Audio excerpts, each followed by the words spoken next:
Hey, it's Aaron, the Metal Theologian. So, I think today we're going to show, God, the fucking picture looks so dark. Oh, well, I'd say we're going to show some picture discs.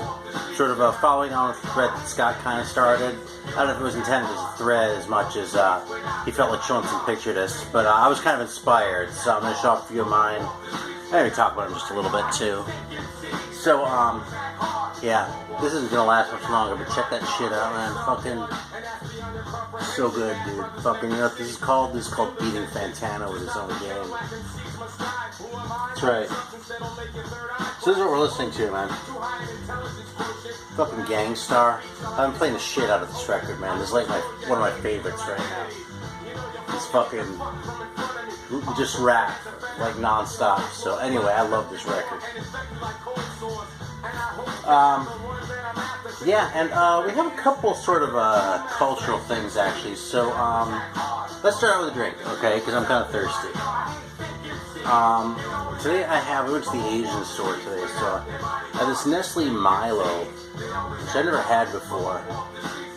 But it's sort of like a classic in some corners of the world, apparently. I don't really know where, but I'm gonna turn on the light, see if it makes any difference. Hang on a sec.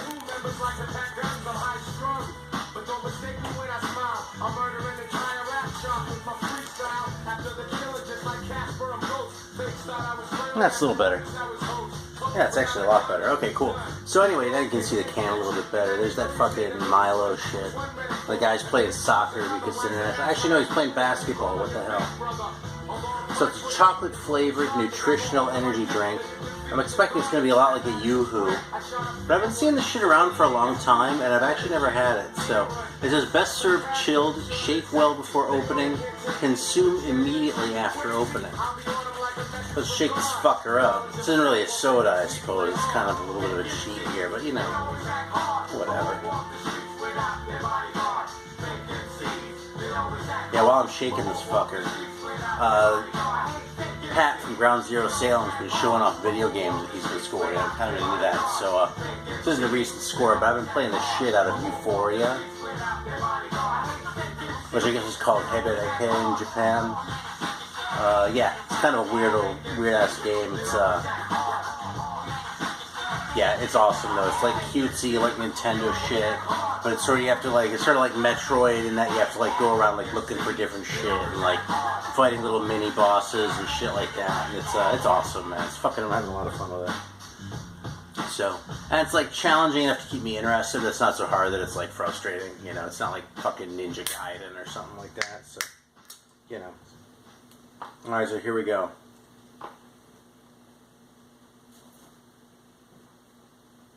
It smells a little chalky.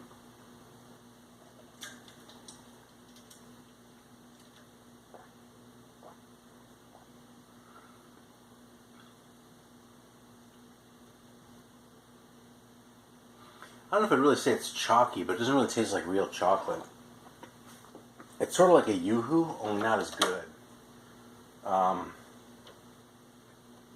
You know, it's not like Yoo-Hoo is the greatest thing ever. Yoo-Hoo's kind of more fun to drink for laughs than because it's so fucking delicious. I'm not really quite sure. Hang on, though.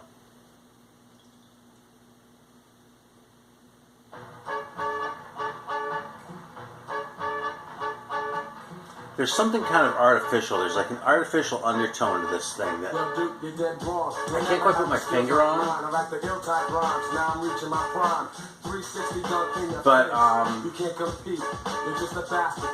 But yeah, I don't know. That's fun. There's actually a little thing on there saying it's halal. So like they can sell this shit in the Middle East, I guess.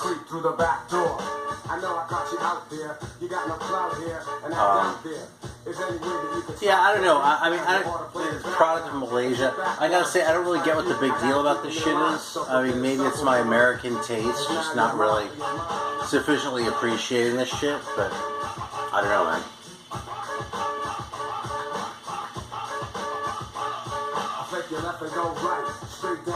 Anyway, let's continue with our little sort of tour the world here. I don't ever heard of these, but they have these weird flavors of Kit Kats in Japan that I didn't even know existed until really recently. And so I tried a couple of these out. This is kind of expensive, so I didn't get more, but this is like cranberry almond green tea Kit Kats. And this one's strawberry. And I've actually had both these before, but let me show you. Interestingly, these are like single ones, the way they're wrapped, and the other ones are doubles, but they're like in these little individually wrapped ones. Look at that shit. It's a Kit Kat right there. But on the back it does say, have a break, have a Kit Kat. This is going to weird you out if you've never seen this shit before. Because what it is a fucking green Kit Kat with some weird shit on the top. Look at that.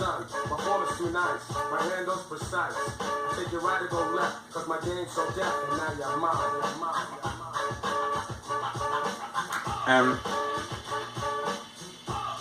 they're fantastic.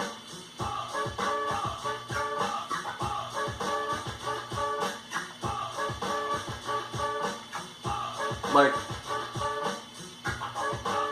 I like Kit Kats just fine, but that little bit of cranberry in there with the green tea is a fantastic combination. I don't taste the almond a whole lot, but it kind of gives it like an extra crunch texture in addition to those Kit Kat wafers that are in there anyway. So it's really kind of a trip. So let me show you one of the other ones here. So this is the strawberry one. See, the package is a little bit different. It's kind of funny how like these things. Yeah. You know, you think they'd all be packaged the same, you know, but they're actually kind of like really different packaging designs. So this one's a double one. You see that? That's pink, just like you would expect.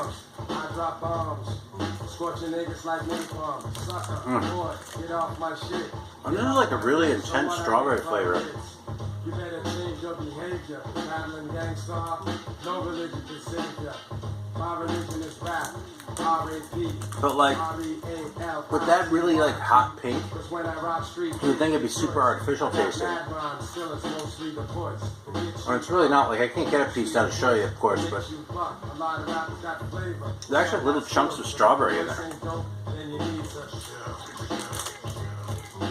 And the flavor just comes shining through. It's really good. So, I kind of tend to go for fruit flavors over chocolate anyway when it comes to sweets. I mean, generally speaking, if there's sugar in it, I'm on board, right? But chocolate for me is kind of at the bottom of the food chain. So, I'm, you know, inclined to sort of prefer a strawberry Kit Kat, but man, that is some good shit. Like, if it were mediocre, they'd be good, you know, but they're fucking really good. So, if you happen across them, man, it's worth a try.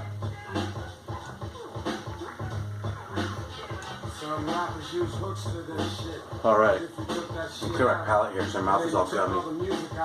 What would remain? The voice, no doubt. Bless my soul, I control. When in dip mode, my bankroll expands. Besides, consume immediately after opening, right? You wouldn't might go against what it says to do. Okay, so picture discs, basically, I tend to get picture discs for two reasons. Either because they're just kind of cool, or as placeholders for, you know, rare things I don't necessarily have originals of, or...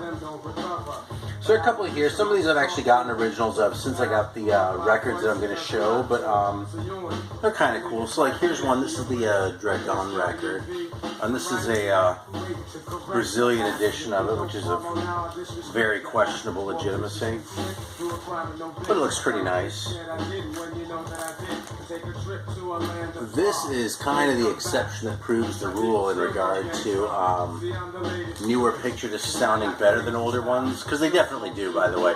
There's sort of been a discussion, absolutely unequivocally. You get a picture disc that was pressed last year and a picture disc that was pressed in 1985, and the one from last year is going to sound better, okay? I don't know what happened with the technology. Somehow I wouldn't think that, like, during the dark days of vinyl in the 1990s or whatever, or early 2000s, that people would have been working on improving the fucking picture disc technology. But somebody did something, because they just sound so much better, it's insane. Like, they actually just sound like records, you know, they're not quite as good as like a regular record, right? But they're, you know, fine, whereas those old ones, and with the exception of that Dragon, that one kind of sounds not really all that great. Here's another one. This is Valhalla from Pittsburgh.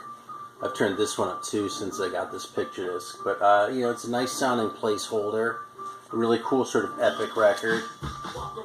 Not the most metallic thing ever, kind of keyboard heavy, but in fact, I hated it when I first heard this. I thought it was total crap. But I listened to it a couple more times. Now, what the fuck am I thinking? That thing is great. You know, there's epic metal.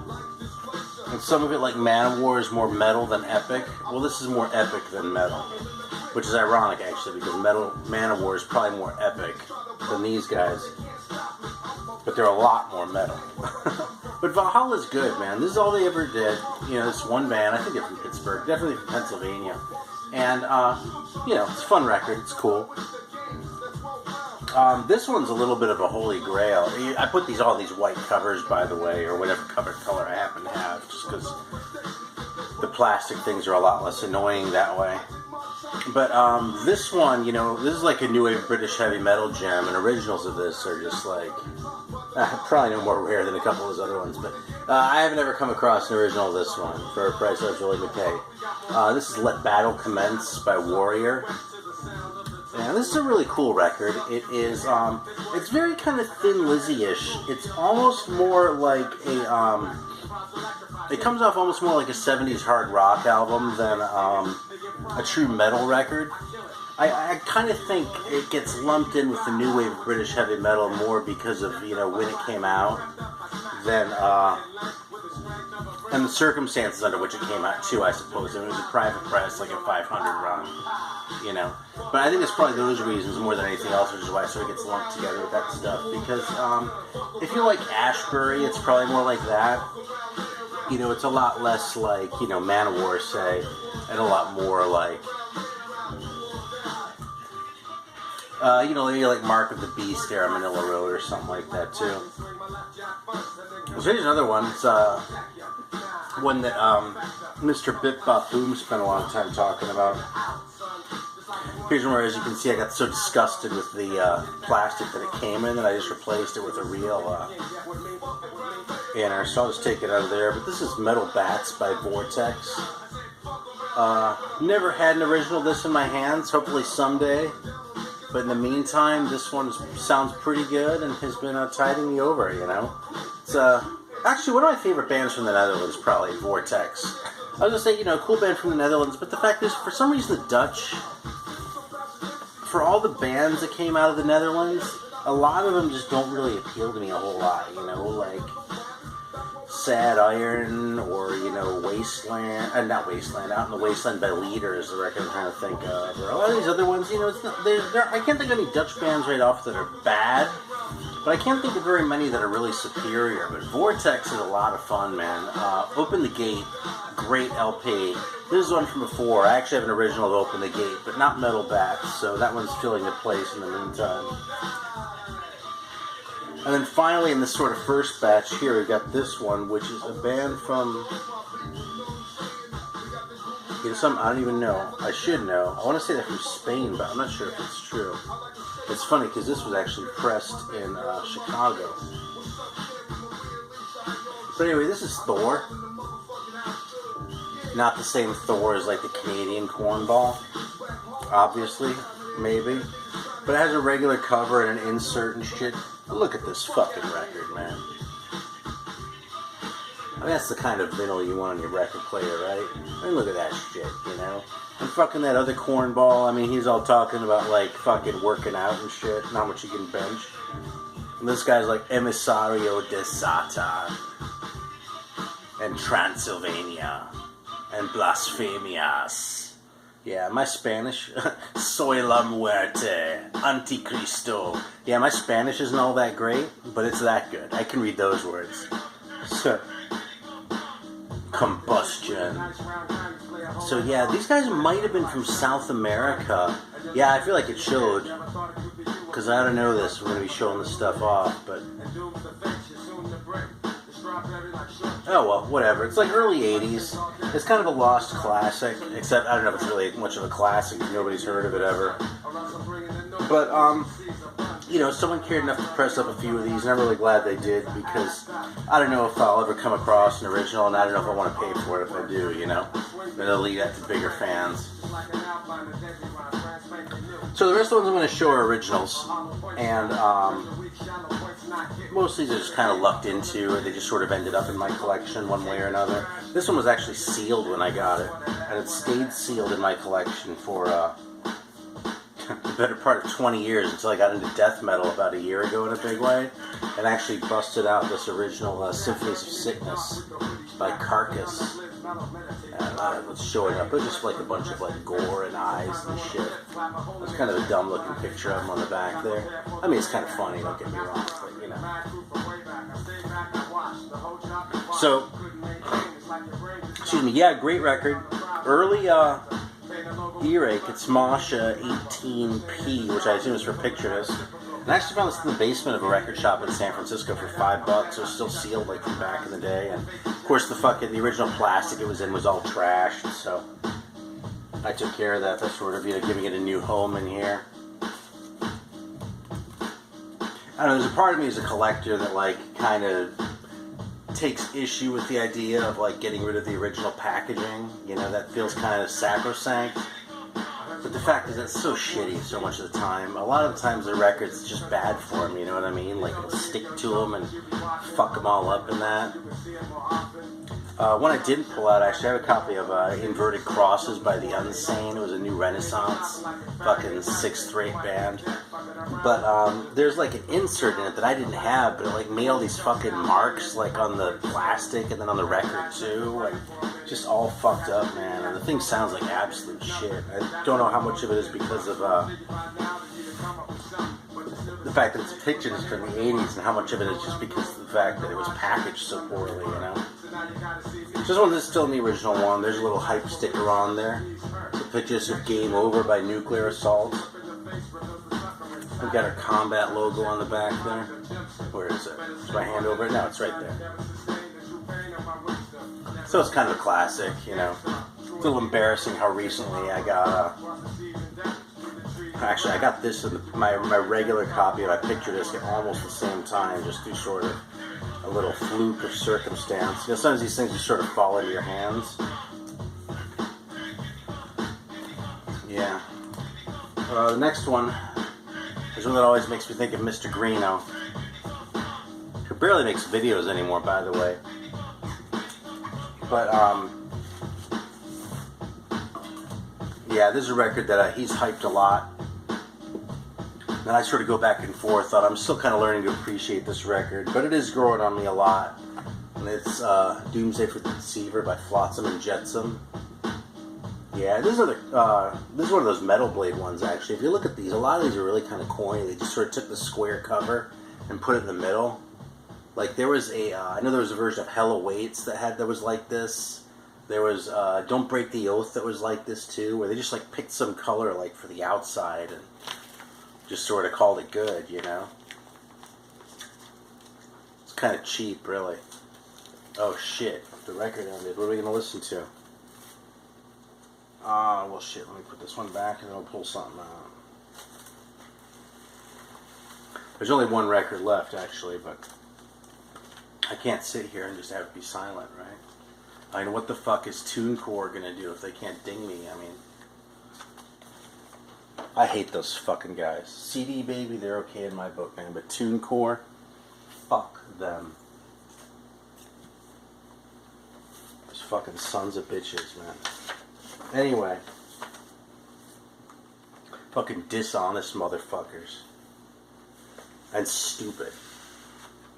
Jesus. I went off on this in another video, so I'll just let it go for now. But fucking TuneCore is like the worst.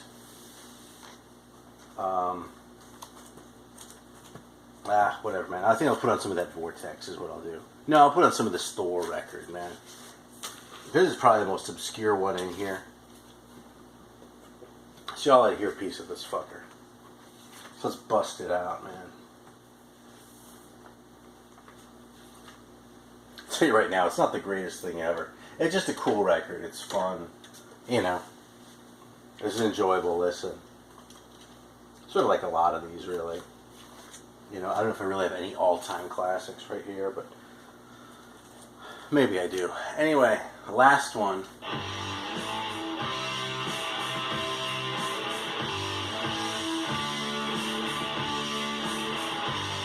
Totally solid riff.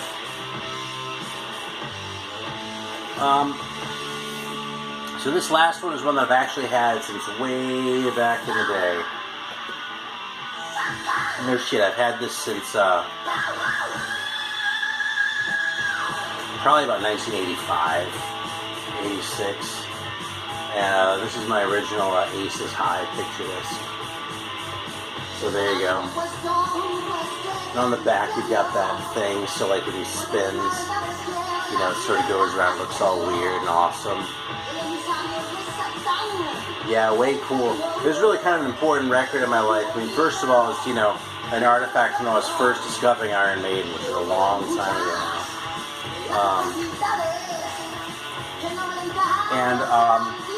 This is also the record where I first heard the song King of Twilight, which is what ended up turning me on to Nectar eventually, you know.